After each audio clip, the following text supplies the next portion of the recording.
So I want you to imagine for a second that every single word in a written sentence is like its own little house. Okay. And every house is separated from its neighbor by this very clear, very deliberate white picket fence. Right. Nice and tidy. Exactly. And that fence, in writing, is the space bar. I mean, it's architecture, it's clean, it's distinct, and you can point to the exact millimeter where one word ends and the next one begins. Yeah. But what happens when you just remove all those fences?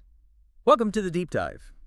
Today, it's just you, me, and our resident expert, and our mission is to decode the hidden, almost invisible mechanics of natural spoken English. We are examining a truly fascinating source document today. It's the curriculum and transcript for Day 3 of a 30-day English shadowing challenge. Which is such an interesting stage of the process, you know? It really is. And the instructors in this source, they've designed a lesson that just completely abandons those neat little houses on the page. Instead, they are dragging the learner into the raw, messy, blurred reality of how human beings actually produce sound. I mean, we're looking at the exact friction point where visual reading collides with auditory reality. And what's fascinating here is that friction point is precisely where language acquisition usually just completely stalls out. Yeah. We're looking at a curriculum that targets an incredibly vulnerable moment for a learner.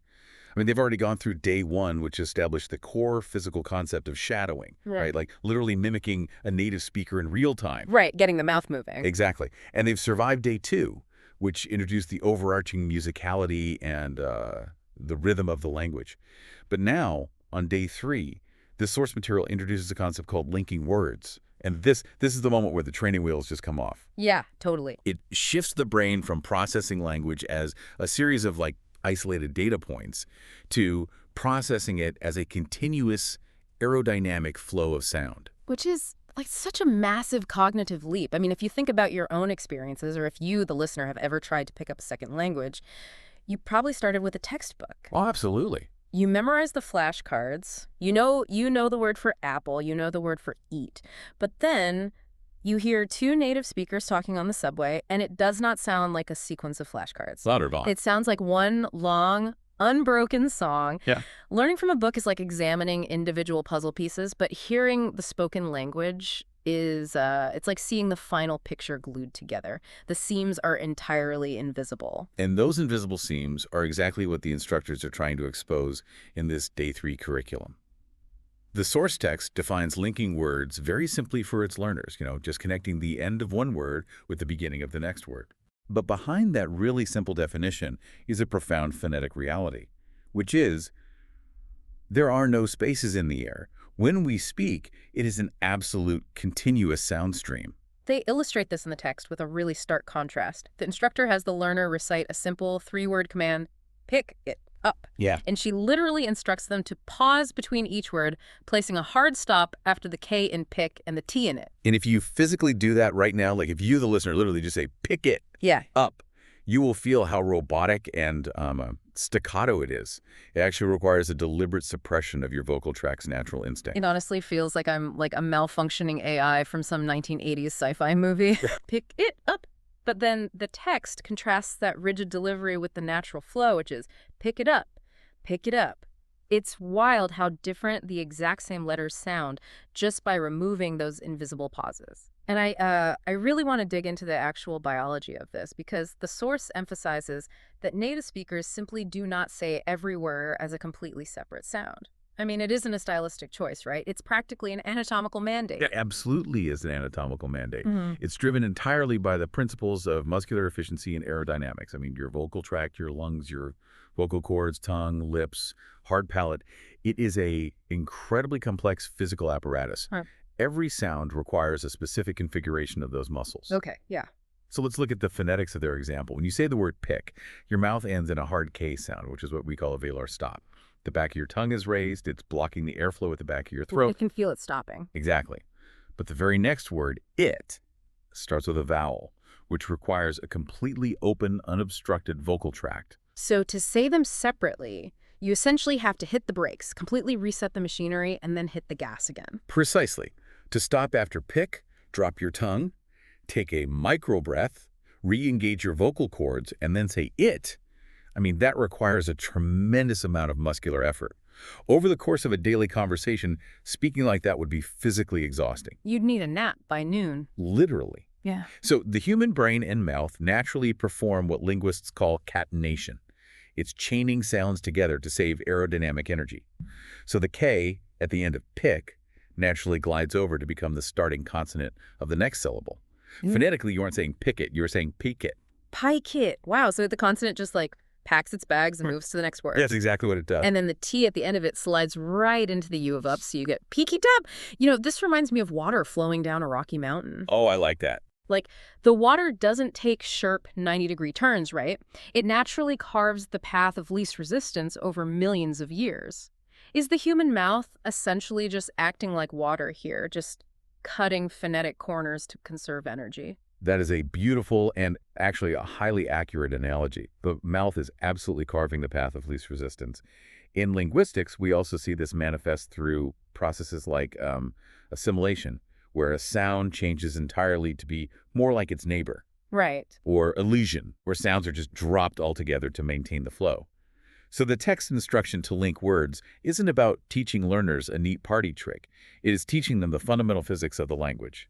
Which brings up a really fascinating historical paradox that I think trips up almost every single language learner. Well, if spoken language is a river with no spaces, why do we have spaces in our writing? If we write with white picket fences, shouldn't we theoretically speak of them? I mean, you can totally understand why a beginner might view this whole linking phenomenon as people just speaking way too fast or just being lazy with their articulation. Oh, that is the most common misconception among adult learners, by far. And it stems from a profound misunderstanding of what language actually is. We have this huge bias, especially in literate societies, to view the written word as the, true form of the language. Yeah, like it's the gold standard. Right. And we view speech as a somewhat sloppy performance of that text. But chronologically and biologically, language is spoken first, written second. Writing is merely an artificial technology that we invented to try and map spoken sound onto a visual medium. And a relatively recent technology, too, in the grand scheme of human evolution. Extremely recent. And here is the truly incredible part regarding those spaces you mentioned. Yeah. Spaces between words, what typographers call word dividers, they were not original to writing. If you look at ancient Greek or Roman texts, they were written in scriptio continua. Scriptio continua. Yeah, continuous script. There were absolutely no spaces between words, no punctuation, no lowercase letters. It was just a continuous block of text, exactly like the continuous stream of spoken sound. Anyway, so in ancient Roman, reading a scroll was basically looking at the equivalent of picket up all mashed together. Exactly. And because of that, silent reading was almost entirely unheard of in the ancient world. Yeah. You basically had to read the text aloud, sounding out the syllables, until your ears recognized the words your mouth was making. That is wild. It is. The spaces on the page that we rely on today were invented much, much later, primarily by medieval monks in Ireland and Scotland, to make the cognitive process of silent reading easier. Wow. That completely flips the script. For you listening right now, just think about that. The spaces on your screen, the gaps between the words and the emails you read every single day, those are the artificial constructs, the continuous, blended, overlapping sounds of speech. That is the original, authentic architecture of human communication. The source material repeats the word naturally multiple times when describing linking. And now I get why. It isn't a sloppy version of English. It is the actual version of English. And realizing that is the first step toward overcoming what is arguably the most painful and honestly demoralizing phase of language acquisition, which is the comprehension gap. And this is the exact problem the source document moves to next. The comprehension gap. It is the ultimate wall for anyone learning a new skill. In the source text, they capture this frustration perfectly. One of the instructors says, "Sometimes I know all the words in a sentence, but I still don't understand the sentence when someone says it." Yeah, it's so relatable. And then the other instructor, playing the role of the reassuring guide, responds, "That happens to many English learners. You know the words, but the words sound different when they connect." This is a total masterclass in lowering a learner's anxiety while simultaneously identifying a massive neurological bottleneck. Let's look at the cognitive load of language processing here. The brain is, at its core, a pattern recognition machine, right? Right. When you study a language using textbooks and flashcards, you are programming your brain to recognize discrete, isolated visual and auditory patterns. You train your neural pathways to fire when they hear the distinct sound wave for look, the wave for at, and the wave for it. So you essentially build like 3 separate files in your mental filing cabinet? Yes, and you expect the incoming data to match those files perfectly. But out in the real world, the auditory input you receive isn't 3 separate files. If we were to look at a digital spectrogram of a native speaker saying, "Look at it, there are no breaks," it is a single, continuous, undulating sound wave. Look it, it's all one blob of sound. No. Exactly. So when your brain's auditory cortex receives, "Look at it," it scans its database, it fails to find a single file matching that exact phonetic shape, and it just returns an error message. Your pattern recognition software completely fails, even though you technically possess all the underlying data. Oh man, it's like having the right password, but the system locks you out because you didn't capitalize a letter. It is infuriating. And the source highlights some very specific, very common examples of this. They have the learner practice. Turn it off, turn it on, take it out, and look at it. Yeah, those are great examples. If you look at those on paper, they are incredibly simple. I mean, an absolute beginner knows those words. But when we apply the physical rules of catenation we just talked about, they transform completely. They really do. Let's break down the phonetic transformation of take it out. As a learner, you expect take it out. But native speakers connect the K in take to the I in it. Then something even more complex happens with the T in it. Okay, what happens there? Well, in North American English, when a T is sandwiched between 2 vowel sounds, the mouth employs something called an alveolar tap. An alveolar tap. Right. Instead of a hard, aspirated T sound like tuh, the tongue just briefly flicks against the roof of the mouth, producing a sound that is actually much closer to a soft D or even a rolled R in Spanish. So take it out dynamically shifts into take it out. Take it out. It sounds like a completely different language. It really does. It sounds like a single, bizarre, multi-syllable noun. I mean, if you are listening on your commute right now and you mentally test that, say, take it out aloud, you realize you aren't speaking 3 words. You are singing a tiny 3-note melody. And if your brain hasn't been mapped to recognize that specific melody, you are going to be completely lost. Which is why this source curriculum insists that learning to link words isn't just about trying to sound cooler or, sound like a local. It is fundamentally a mandatory listening tool. You simply cannot comprehend natural speed speech if your brain hasn't mapped the mechanics of how these sounds melt into one another. But I have to challenge the curriculum's methodology here just a bit. Because recognizing the problem is one thing, right? But fixing it is another. Sure. If I'm an adult learner and my brain has spent the last year rigidifying these flashcard definitions, how do I break that? Because the text doesn't just throw these blended words at the learner and say, good luck, figure it out. They lay out a very specific, almost therapeutic process. They do. The instructor says, first we listen, then we notice, and then we practice. And notice is the key word there. She explicitly tells the listener, you don't have to make the connection perfectly today. That's what we want you to notice. Why is the passive act of simply noticing so critical? Like, why not just drill them until they repeat it perfectly right away? Because you cannot physically reproduce a sound you cannot mentally perceive. Yeah. Your auditory cortex has to build a neurological pathway first before your motor cortex can send the instructions to your vocal cords. Okay, that makes physical sense. But there is an even deeper psychological reason for this 3-step process of listen, notice, repeat. In applied linguistics, there is a concept developed by Stephen Kreischen called the effective filter hypothesis. The effective filter. This is about emotional barriers to learning, right? Exactly. When a learner feels anxious, overwhelmed, or afraid of failure, their brain essentially deploys a defensive shield. That's the affective filter, which literally blocks language acquisition. So by telling the learner, you don't have to be perfect today, just notice the sounds, the curriculum is masterfully lowering that affective filter. It's taking the pressure off the performance and redirecting it to mere observation. It's the equivalent of saying, just sit in the audience and listen to the orchestra today. Don't worry about getting on stage and playing the violin. Wow, lowering the barrier to entry so the brain feels safe enough to actually absorb the data? That is incredibly empathetic curriculum design. And once that barrier is lowered, the text just goes straight for the jugular. Having established this massive problem of the comprehension gap, Day 3 tackles what I call the heavy hitters. The heavy hitters, yeah. The notorious high-frequency phrases that trip up almost everyone. The foundational pillars of daily human interaction. The text isolates two expressions that undergo incredibly aggressive phonetic linking: want to and going to.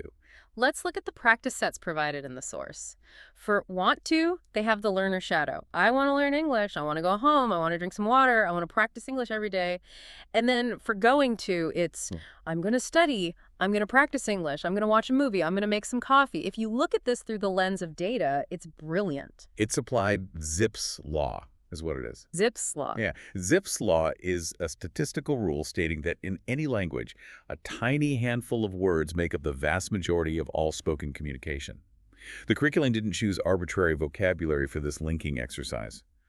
Want to and going to are the absolute bedrock of expressing human desire and future intent. Desire and intent. Here is what I crave, and here is my plan to get it. I mean, that is essentially 90% of the human experience right there. It really is. If you track conversational corpora, which are these massive databases of recorded human speech expressing desire and intent, dominates everyday dialogue. Therefore, mastering the connected, natural sounds of these specific expressions unlocks a disproportionately massive percentage of spoken English. If a learner can intuitively decode want to and going to at natural speed, their overall listening comprehension skyrockets almost instantly. Because, as we both know, want to rarely stays want to out in the wild. Yeah. Through those processes of elision and assimilation you mentioned earlier, want to rapidly deteriorates into wanna, Right. and going to collapses into gonna. Now, what's super interesting is that the source text for day 3 doesn't explicitly spell out wanna and go in the script. They write want to, but they push the learner to bridge those sounds so tightly that the natural phonetic evolution is almost guaranteed to happen on its own. They are creating the precise physical conditions for the shortcut to occur organically. By forcing the learner to speak without pausing, the mouth will eventually realize that fully pronouncing the T in want and the T in to is terribly inefficient. There's too much work. Way too much work. The learner will discover wanna not as a slang word to be memorized on a flashcard, but as a biological inevitability of speaking quickly. The instructor tells them, you don't need to stop between every word. She has essentially given them permission to let the language degrade into its natural, efficient form. And there's this incredible piece of advice right after that. The other instructor says, don't build it word by word. Think in small groups of words. And reading that instruction made me think of musicianship. Oh. Yeah, is learning to speak a language fluently, essentially like learning to play the piano. At first, when you're a beginner, you look at the sheet music and you hit one individual key with one finger. Blink, plink, plink, word by word. Yeah, very mechanical. But eventually, a master pianist isn't thinking about individual keys. They just drop their hand down and they strike a chord. Is this curriculum actively trying to teach language learners how to stop plinking single keys and start playing linguistic chords? It is a phenomenal analogy, and it maps perfectly onto how the brain actually stores language. In neurolinguistics, we refer to these chords as lexical bundles or chunks. Chunks, okay. When we speak our native language, we aren't pulling individual words out of a mental dictionary and applying grammatical rules to them in milliseconds. That would be computationally impossible for the brain. Right. Instead, we retrieve pre-assembled chunks of language. I want to isn't processed as 3 separate items. It is stored and retrieved as a single unified chord. So when he says think in small groups of words, he is basically trying to hack their working memory. Exactly. Working memory has a severe capacity limit. Yeah. If you have to assemble a sentence word by word, your cognitive processor overheats. You will stutter, you will pause, and you will completely lose the thread of the conversation. But if you speak in chords, you only have to retrieve 1 unit of information instead of 3 or 4. You free up immense amounts of processing power to focus on the actual meaning of what you're trying to say. Okay, so theoretically, this all makes total sense. We understand why spaces are an illusion. We understand why the brain gets confused by the comprehension gap. We know we need to stop playing single notes and start playing chords. Right. But how does a learner actually train their physical tongue and vocal cords to execute this? Knowing a chord exists and getting your fingers to stretch across the keys to play it are 2 entirely different battles. Very true. And that is exactly what the methodology of this 30-day challenge is designed to address. Let's look at the actual mechanics of the shadowing exercise itself. This is where the pedagogical theory hits the physical road. Shadowing is an aggressive dual processing task. The text outlines it very clearly. It explains that the learner is supposed to repeat the sentences out loud immediately after the speaker. It states, when you repeat after a speaker, You train your ears and your mouth at the same time. The goal isn't to, analyze the grammar on a whiteboard. The goal is to chase the speaker's sound like a shadow, mimicking the rhythm and the linking without worrying about absolute perfection. It requires simultaneous auditory decoding and motor cortex execution. You are listening to the incoming stream, holding it in your short-term memory for a fraction of a second, and immediately sending signals to your diaphragm, vocal cords, and tongue to recreate the exact same acoustic wave. And the text provides a specific practice paragraph for the learner to shadow. And I actually want to read the full script of what the learner is being asked to repeat, because when you look closely at it, the content itself is incredibly revealing. Go for it. So the instructor reads this slowly, and the learner echoes it. Every morning, I get up early. I drink some water. Then I make some coffee. I'm going to study English. I want to improve my speaking. I listen to English every day. I repeat the words out loud. Sometimes I don't understand everything, but I keep practicing. I know I'm getting better. If you analyze the narrative structure of that paragraph, Yeah. it is astonishingly meta. It is entirely self-referential. They are making the learner speak their own reality out loud. The curriculum designers didn't choose a random paragraph about the weather, or a generic story about going to the grocery store. They wrote a psychological script tailored precisely to the learner's current emotional state. It's a story about the vulnerability and the daily grind of learning a language, used as the very tool to teach the language. Think about the psychological impact of that. The learner is sitting in their room, possibly feeling incredibly frustrated, feeling like they're failing, and they are forced to physically vocalize the words. Sometimes I don't understand everything, but I keep practicing. I know I'm getting better. It's like Trojan horsing daily affirmations into a grueling phonetic drill.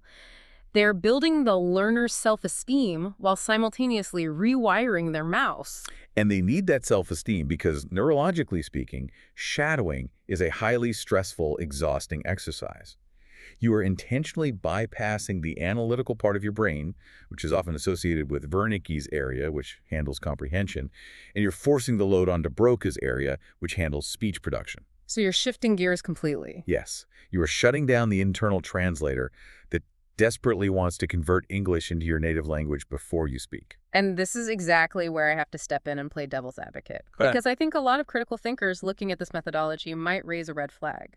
The text is telling adult learners, people with jobs, mortgages, complex thoughts, to blindly parrot sounds immediately, to try to follow the rhythm, to connect the words, even if they don't fully grasp the grammar. Doesn't this just create an army of, highly phonetic parrots? That's a fair question. If a learner is just mimicking taking out, without intellectually analyzing the prepositional physics of taken out, how does that muscle memory ever translate into actual independent cognitive fluency? Aren't we just teaching them a parlor trick? That is the defining debate in modern language pedagogy, and it is a very valid critique. But it misunderstands the hierarchy of neurological priorities in early-stage fluency. The designers of this curriculum are making a very calculated trade-off. They know that intellectual comprehension of grammar rules does not equate to the physical ability to produce speech in real time. Right. If you want to study the theoretical architecture of a bridge, you read a textbook. If you want to actually lay the bricks, you have to get your hands dirty. So they are prioritizing the bricklaying over the engineering degree. Exactly. Shadowing prioritizes motor skill acquisition. Think of a basketball player practicing free throws. When they're at the line, they aren't calculating the physics of the arc, the weight of the ball, or the atmospheric resistance. No, they're just shooting. They are training the muscles in their arm and legs to repeat a specific, synchronized physical motion until it becomes automatic. Shadowing is free throw practice for the vocal tract.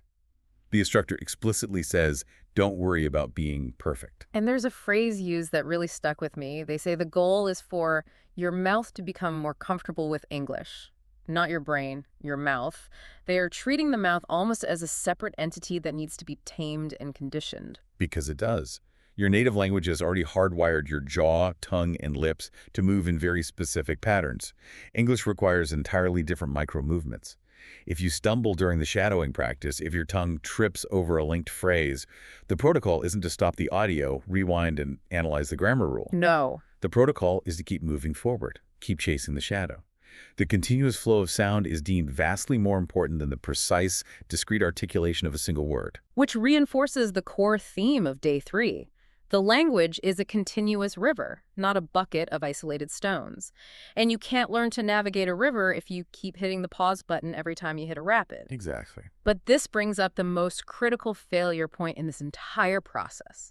I mean, you can have the most brilliant phonetic theory in the world. You can understand catenation, alveolar taps, and working memory. But if the human being sitting alone in their living room gives up halfway through the audio track, none of it matters. That's the reality. The theory is useless if the practice isn't sustained. Which leads us to the underlying philosophy of this entire 30-day challenge: psychology of practice and the absolute necessity of community. Day 3 is notoriously the breaking point for building any new habit. I mean, the initial surge of motivation from day 1 has evaporated.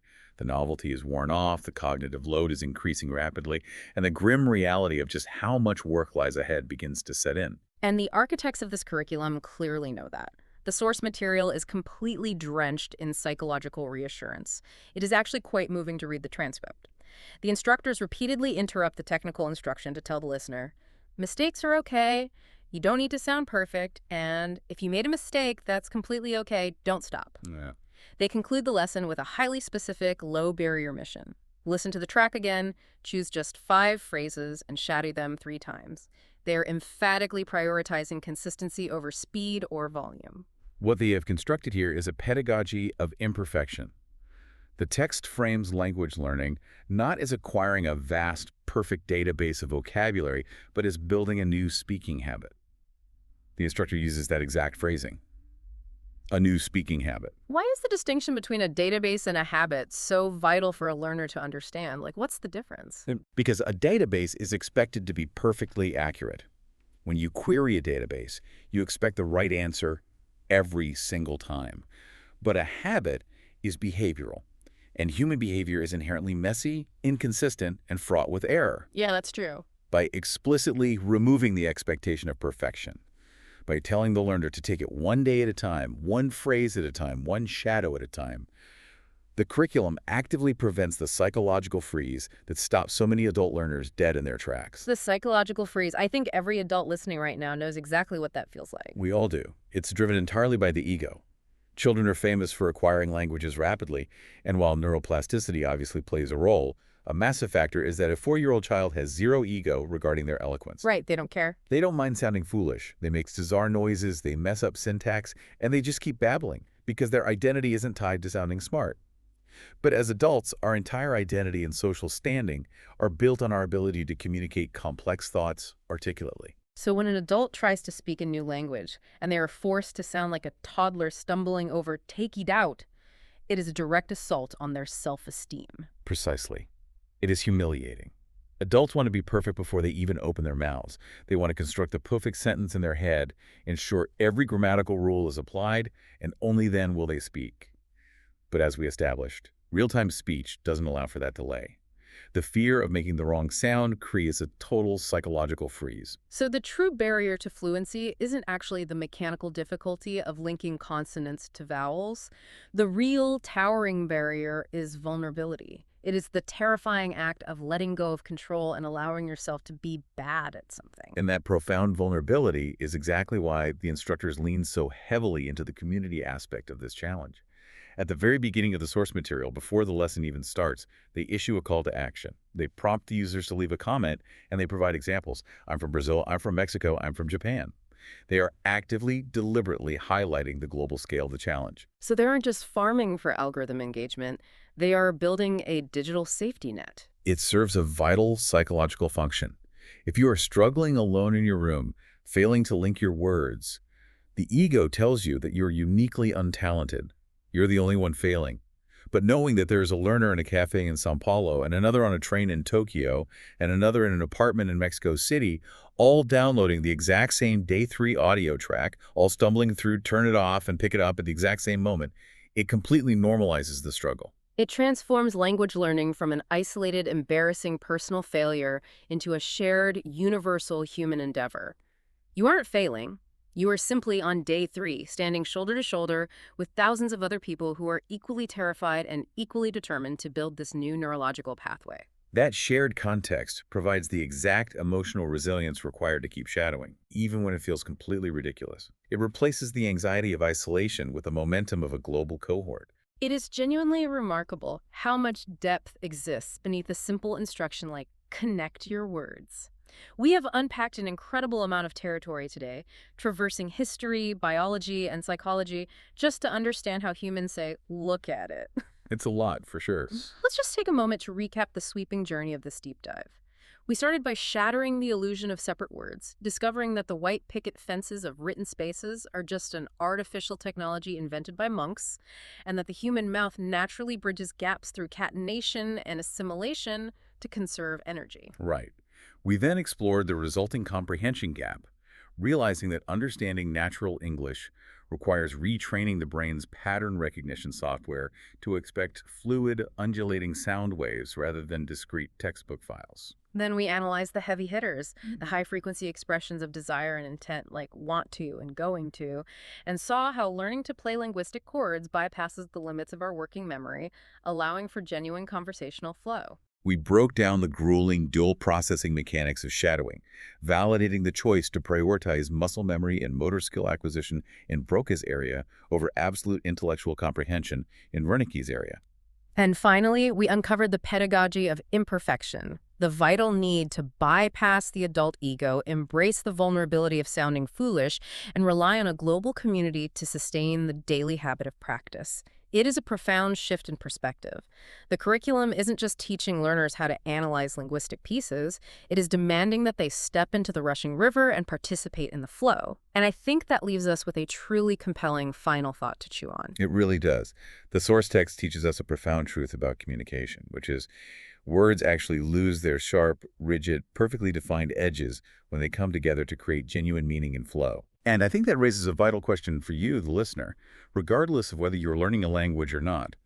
In your own field of expertise, in your relationships, or in your own daily routines, where are you still obsessing over the individual words? Where are you stubbornly clinging to the rigid, artificial edges of perfection? And where do you need to finally let go, allow the lines to blur, and trust yourself to find your natural flow? That is the perfect question to end on. Stop obsessing over the individual puzzle pieces, step back, and let the picture come together. Thank you for joining us on this deep dive.